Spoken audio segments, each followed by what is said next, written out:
The stock surge, well, it's all about another bailout splurge. The leaders of France and Germany saying they are ready to pump more cash into troubled banks. And Belgium nationalizing one of its banks. And that has Wall Street cheering. It's got my first guest jeering. Congressman Ron Paul says forget the Occupy Wall Street protests. Wall Street itself is the one attacking the free market and capitalism by pushing for these bailouts. Congressman, welcome. They like the free money more than the free market. Well, thank you. I think you're right.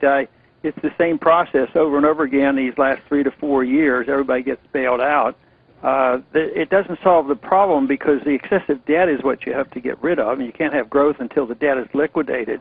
Instead, we just keep transferring from one group to another. So if somebody in Europe bails out the banks because they hold Greek debt, it doesn't solve the problem.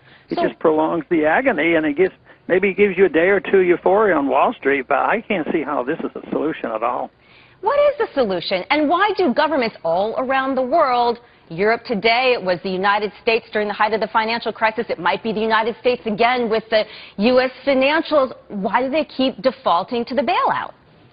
Well, I think it took about 60, 70, 80 years of economic wrong-headed thinking that taught that you can't allow these defaults to occur because they call that deflation, and that would be very, very dangerous.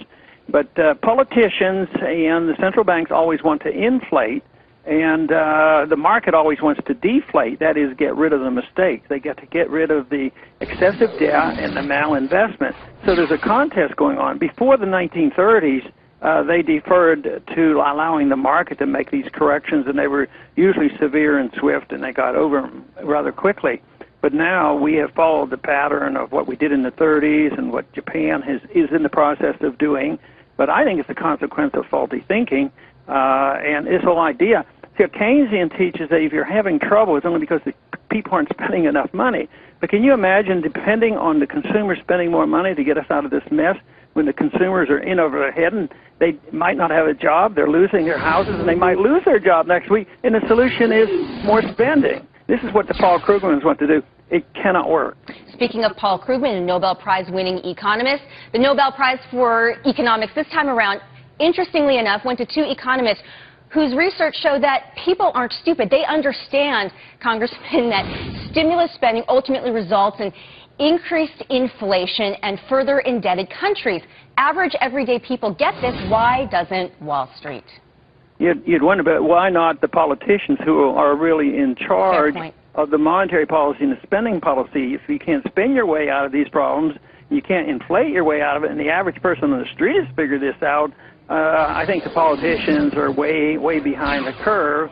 And yet I think there's a lot catching up, and I think that's what the demonstrations are about. They're saying that they don't trust what government tells us because they don't even believe the statistics, because the statistics we get are usually fudged. Because when they say there's only a 2% price inflation, most people know it's a lot more than that.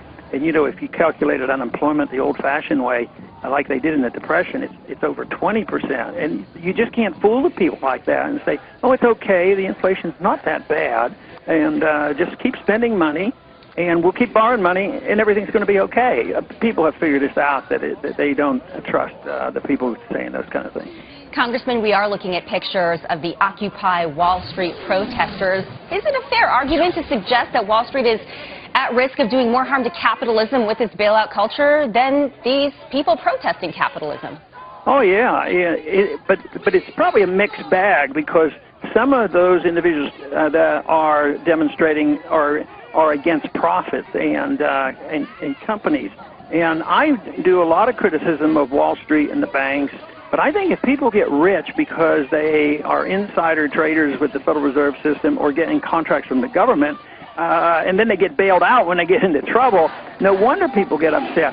But if you have a Steve Jobs that is very wealthy because he produced a good product and the people loved the product and he produced a lot of jobs, I think that's entirely different. So I'd like to help sort that out and not blame capitalism and not corporations.